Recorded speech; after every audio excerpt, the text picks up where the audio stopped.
Welcome to the Deep Dive. Today we're tackling a giant of American literature, Harper Lee's To Kill a Mockingbird. Now, this isn't just about revisiting a book many of us read in school. No, definitely not. We're asking, how does a novel from, 1960 still manage to spark such intense discussion today? That's the core of it, isn't it? It's like holding up a mirror. Exactly. So our mission here is to really unpack its relevance, get beyond just the plot summary. We've got a great review to guide us. And it's fascinating how it reflects not just the 1930s South it depicts, but, raises these big questions for us now about justice, prejudice, basic humanity, really. Okay, so to get a handle on why it lasts, we need to ground ourselves in the basics first, setting the scene. Published 1960, set in the 1930s, Macon, Alabama, we know that. But why is that specific time and place so absolutely vital? Oh, it's everything. The American South in the 30s. That's not just wallpaper. It's an active force in the story. Well, think about it. The Great Depression, extreme poverty, and layered on top of that, rigid racial segregation, Jim Crow laws. Right. So this specific setting takes these, universal themes like injustice and plants them firmly in a very real, very challenging historical moment. Shows you how systemic these problems were, part of daily life. And then there's the way Lee tells the story, through a child's eyes. Scout Finch, she's only 6 when it starts. Her brother Jim, their father Atticus. Why choose a 6-year-old narrator for such, heavy themes? It's a brilliant move, really. Scout's innocence, her limited understanding, it creates this powerful effect for us, the readers. Dramatic irony. Exactly. We see the harshness, the ugliness through her sort of unfiltered lens. And we also see her slowly realizing things. That loss of innocence is gradual. It hits harder that way. And it's through her eyes we meet everyone else who matters. Tom Robinson, the black man falsely accused. Mayella, Bob Ewell. They really represent that ingrained prejudice. And Boo Radley, the mystery neighbor. And Boo, yes. Misunderstood, feared, but crucial. So the story really hinges on the trial of Tom Robinson. Atticus defends him. This feels like more than just a plot device. It's where everything comes to a head, isn't it? Absolutely. It's the crucible. The trial isn't just about legal facts. It's a moral battleground. Yeah. It throws the town's prejudices into sharp relief, the failure of justice in that segregated system. And Atticus, his defense of Tom, knowing the community's hatred. Knowing he probably can't win. Knowing the odds are stacked impossibly high.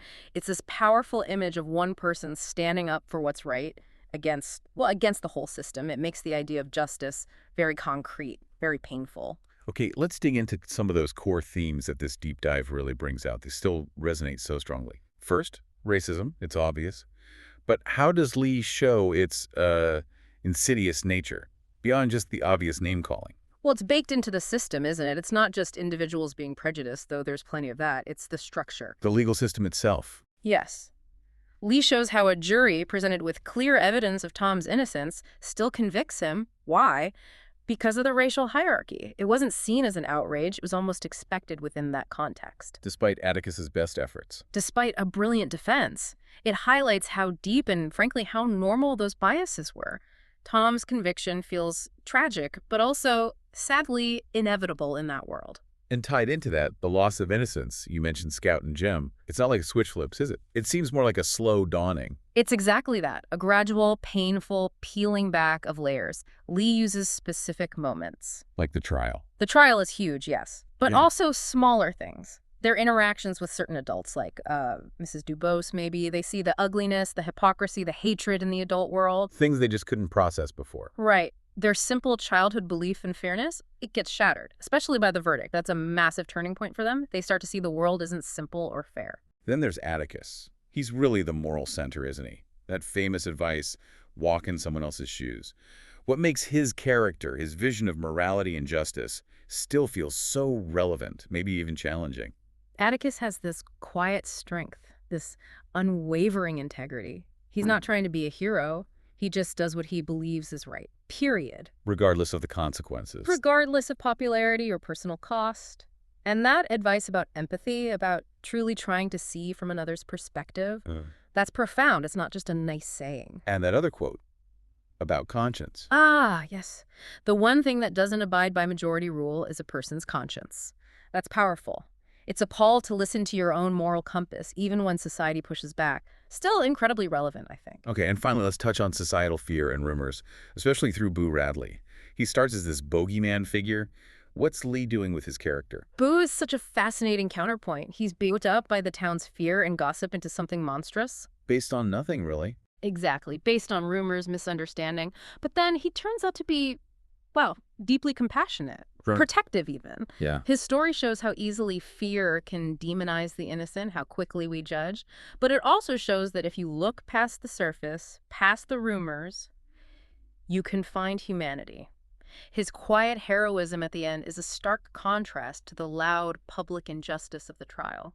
You know, Harper Lee's writing feels so simple on the surface, but it cuts so deep. How does she achieve that immersion? It's deceptive, isn't it? That directness, often coming through Scout's plain observations, it just cuts through everything, no pretense. It's right to the feeling. Right to the emotional core. She uses such vivid details, the dialogue feels so real. You're just in make-em. That authenticity, that commitment, that's why it won the Pulitzer in '61. And why it's still seen as this major work about human rights. Absolutely. And the Oscar-winning movie in '62 certainly helped cement its place in, cultural memory. So, To Kill a Mockingbird. It really is more than a story. It's, like you said, a mirror, reflecting a past filled with prejudice and injustice, but also showing these moments of real courage. Individuals standing up. No wonder it's still taught, still debated. And that really connects to the bigger picture, doesn't it? This deep dive reminds us that just knowing something isn't enough. It's about understanding, applying it. Thinking critically. Exactly. Questioning your own assumptions, trying to see different viewpoints. That's something this book pushes you to do, and goodness knows we need that today. So, for you listening, here's something to maybe mull over. Think about Atticus's advice. Walk in someone else's shoes. How might actually trying to do that, really do that, change how you see a tough situation in your own life? Or maybe how you see a person you find difficult? What might you learn if you really tried to see from their perspective? Yeah. What stories are hidden there? Something to think about. Thanks for joining us on this deep dive.